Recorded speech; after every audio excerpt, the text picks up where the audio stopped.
about to board this ship behind us called the Quantum of the Seas. We're going to be on it for the next 14 days, and we want to bring you guys along with us.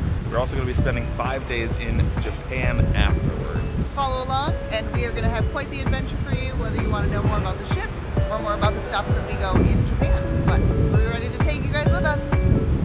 All right, let's do it.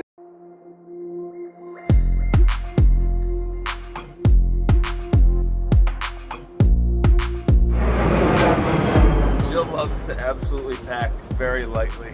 I tried and failed.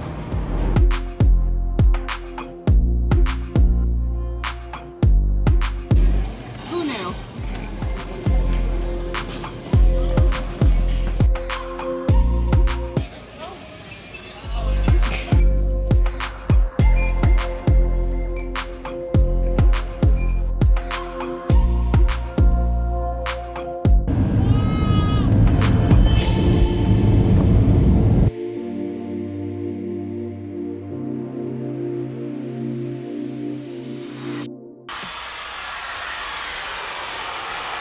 I'm from the desert.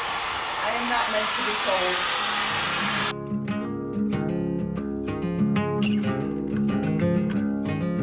For any cruise, I think what you have to do is go get coffee in the morning. Caffeine is everything. Caffeine makes everything better. So we are on our way to get some coffee and also get some energy drinks.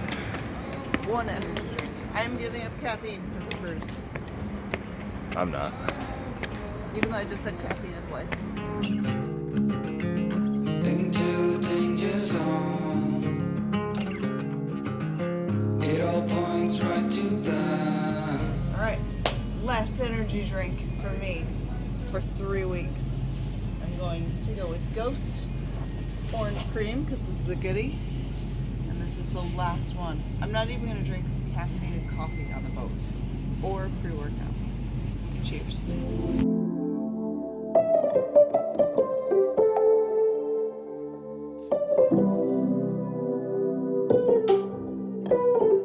We are officially caffeinated. Cheers.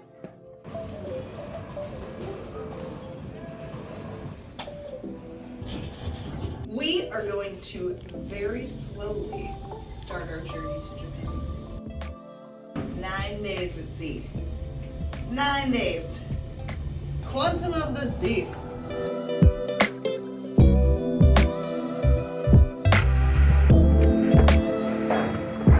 Thank you very much.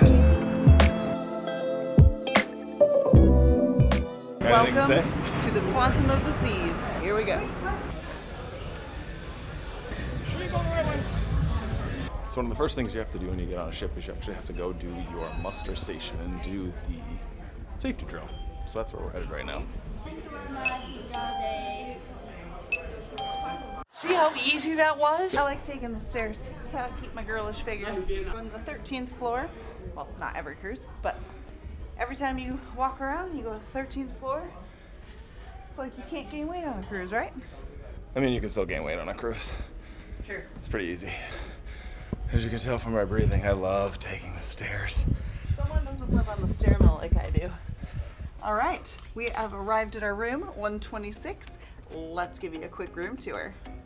First things first, as soon as you come in the room, you have a key card in here, like a little credit card. Without that being in there, you don't have power. So make sure that's in. You got your thermostat right when you walk in. This is the desk or working area. This is probably where I will get ready and do my makeup and things like that. There's just more room. You have plugs, so if I'm doing my hair, I can plug in my curling iron. You have 2 regular US plugs, 2 USBs, some light switches to illuminate the mirror.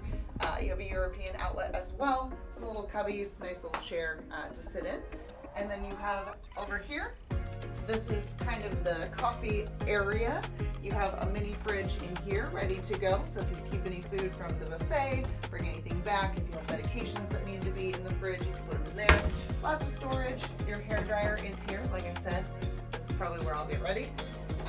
And then we have our own little coffee pot, little hot warmer, all your fixins for the coffee and tea.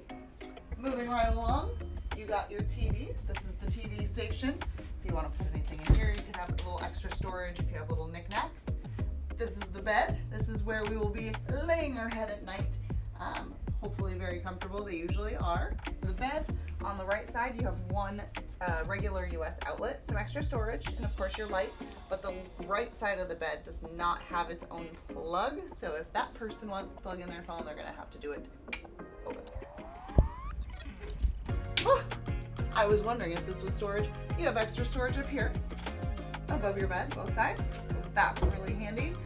While I'm over here, we're gonna keep on moving out. So this is our balcony. We do have a balcony stateroom. So this opens up. Come on out. This is our own little oasis. When we're at sea, we can have our morning coffee, chill, and relax, and watch the beautiful waves go by as we are 9 days at sea. So this is gonna be our little private haven. Coming back in, this is some more storage. So not only do we have the storage above the bed, we have cubbies, hangers, drawers, and of course a safe. So you can set your own code for the safe. Put all your goodies in there that you're just maybe don't need, like your wallet. You don't need any cash and things like that on a boat or a ship. Ship. Moving along, this is our couch. Whenever we cruise, the couch is literally storage for Cody's clothes. And backpacks, things like that, they just get laid out. We very rarely ever chill on the couch, but it is nice to have. For us, I'm gonna call it storage. This is storage. This is more storage. So another closet. We have some racks that you can kind of hang things on. If you kind of zoom around here, we have hangers, and also just another rack for hangers. So if we wanted to hang stuff on multiple layers, shoes will probably go on the bottom there. So tons of storage, which is nice. And always little spots to hang things. By the way, you can always use little knickknacks. This is our bathroom. Come on in. So, just in case you are wondering what types of things are provided for you in a balcony stateroom, got lots of hooks to hang things that might be wet. You got your soap, you got all the goodies there, glasses, pretty standard stuff. Storage as far as that, just bins on the side, racks along the top. It looks like if you have a specific shaver, there's specific outlets for shavers.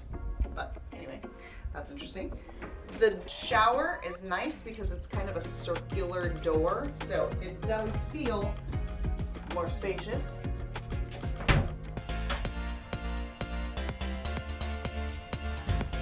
Just so you know what to bring, what not to bring, it does have a double duty hair and body wash soap dispenser in here.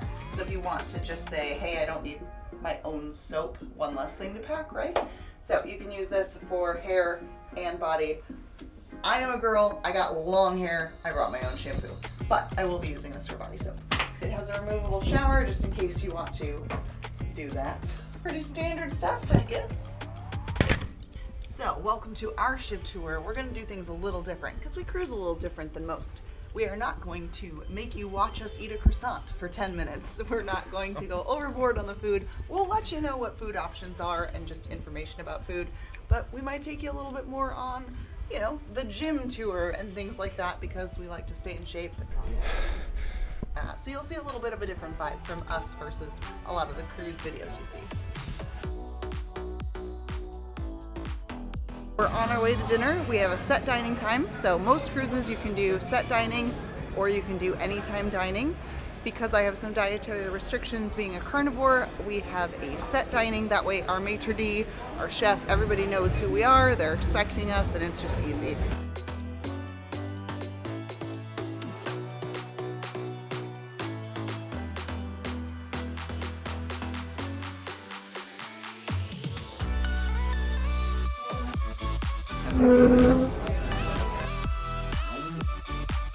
After every dinner, we take the stairs.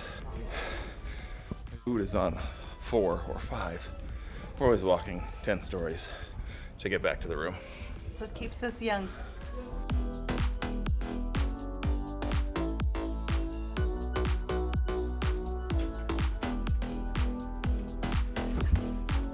Day 1 of the cruise, I believe, is officially over for us.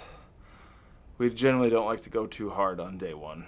No. I don't know about Jill, but yes. And fun fact with this cruise, is that we're actually right now we're traveling right across from my original hometown. So my original hometown is actually Port Angeles, Washington. So leaving out of Seattle, you go to the Strait of Juan de Fuca. You pass the town that I grew up in, which is Port Angeles. There's about 45,000 people that live in it. And then once you pass the Strait of Juan de Fuca, you actually go out and hit the Pacific Ocean. And that is where we're headed for the next 9 days at sea. 9 days.